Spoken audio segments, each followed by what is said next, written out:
ভোলার ইলিশায় ফেরির অপেক্ষায় আটকে আছে সারি সারি ট্রাক বোঝাই তরমুজ। দিনের পর দিন আটকে থাকায় পচন দেখা দিয়েছে অধিকাংশ ট্রাকের তরমুজে। এতে করে বড় অঙ্কের লোকসানের আশঙ্কা করছেন ব্যবসায়ীরা। মোহাম্মদ বিল্লাল নাফিজের রিপোর্ট, জানাচ্ছেন ইশরাত জাহান।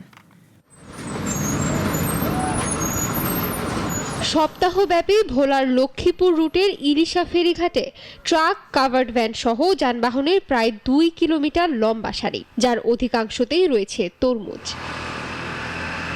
অনেক চালক 3 থেকে 4 দিন ধরে অপেক্ষা করেও ফেরিতে উঠতে পারছেন না। দিনের পর দিন আটকে পড়ে বহু ব্যবসায়ী তরমুজ পচে রীতিমতো তা থেকে পানি ঝরতে শুরু করেছে।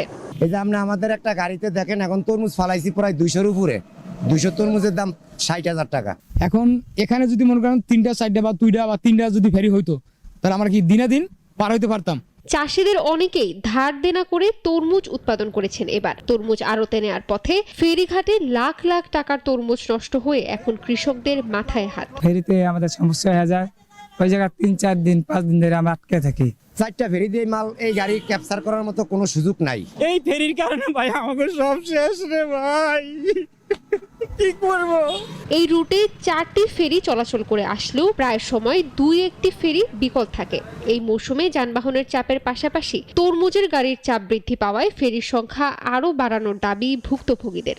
ভাইয়ের মতো তাদের কাছে আমাদের দাবি, এই ইলিশা ফেরিঘাট যদি আরেকটু কয়েকটা ফেরি বাড়াইতেন, তাহলে ডেলি আমাদের মাল চলে যাচ্ছ, আমরা কিছু টাকা পাইতাম, উন্নতি হইতাম। ব্যাপারীগুলা দুর্ভোগে পড়ে দিতেছে, কৃষক মারা যাবে। এদিকে বিআইডব্লিউটিসির দাবি, আগে ফেরি সংকট থাকলেও বর্তমানে প্রতিদিনের গাড়ি দিনেই পারাপার করা হচ্ছে। বর্তমানে কোনো ফেরি সংকট নাই। আমাদের ফেরি সংকট ছিল 3 দিন আগে। আমরা আমাদের ঊর্ধ্বতন কর্তৃপক্ষের সঙ্গে কথা বলে গতকালকে সকাল থেকেই ফেরি গৌরী নামে একটা ফেরি চাঁদপুর থেকে নিয়ে আসছি, সেটা বর্তমান ট্রিপে অব্যাহত আছে। আর কোনো গাড়ি এখানে একদিনের বেশি কোনো গাড়ি ওয়েটিংয়ে নাই। এটা আমি নিজে তো বাস্তব সাক্ষী, আমি নিজে দেখেছি।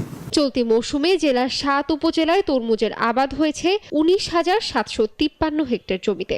উৎপাদন খুব ভালো হলেও সময় মতো বিক্রি করতে পারলেই কেবল লাভের মুখ দেখা যাবে বলে জানাচ্ছেন কৃষকরা।